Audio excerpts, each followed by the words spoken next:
Pédiatres du Monde est une organisation de solidarité internationale qui a été imaginée il y a 20 ans par des pédiatres d'exercice libéral en ville et par des pédiatres hospitaliers. Donc, elle a été créée par l'Association française de pédiatrie ambulatoire, qui est parrainée par l'Association française de pédiatrie, et dont l'objectif est de collaborer avec des professionnels de la santé de l'enfant, puisque nous sommes pédiatres, et de la mère, puisque l'enfant est souvent est toujours associé à sa maman, dans le domaine de la santé, dans les pays qui n'ont pas la chance d'avoir les moyens ou le personnel dont nous pouvons bénéficier en France. Donc nous allons dans 3 pays essentiellement, la Moldavie, historiquement depuis 20 ans, le Cambodge, le Maroc. Nous sommes en train de mettre en place une mission au Laos et nous intervenons en France auprès des populations vulnérables, en particulier à Lille, sur les populations roms, et à Paris, on débute sur les populations de migrants. Donc nous sommes un peu originaux parce que nous travaillons tous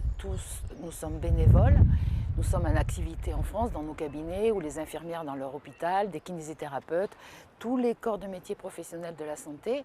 Et nous disposons de peu de temps, donc nous partons sur des missions courtes, en général 8 ou 15 jours, que nous répétons par des missions successives dans les pays, ce qui nous permet d'avoir une certaine régularité, mais nous ne partons pas comme des grosses ONG pendant 6 mois.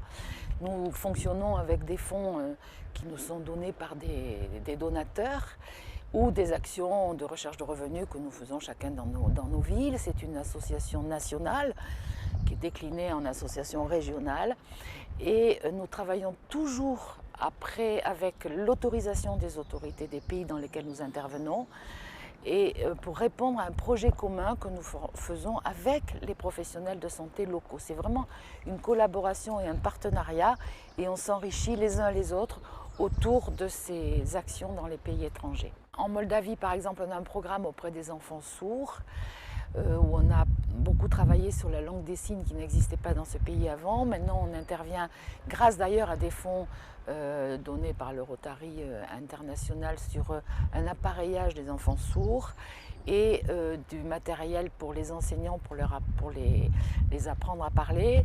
On intervient auprès des enfants handicapés pour faire des corsets, pour les verticaliser, et on a un programme de néonatologie pour la réanimation des enfants à la naissance et pour les prématurés. Au Maroc, c'est du soin primaire et de l'éducation pour la santé. Au Cambodge, c'est des soins primaires et de l'éducation pour la santé, aussi un programme de renutrition pour les enfants dénutris. Et en France, des soins primaires auprès des populations vulnérables. Donc, outre le soin primaire, nous faisons beaucoup d'actions de formation et de formation auprès des professionnels locaux dans des petits villages pour amener les enfants à plus d'hygiène, par exemple pour se laver les dents, pour se laver les mains, donc qui sont la base de la santé. On travaille ensemble, on est tous avec le même but et la même éthique de ne pas contrecarrer les actions qui sont faites localement, mais de s'y inscrire pleinement. Et on a tous un engagement assez profond, mais qui, par ailleurs, n'est pas un engagement aussi important que si on partait pendant plusieurs mois, mais le fait qu'on se relaie nous donne une grande force.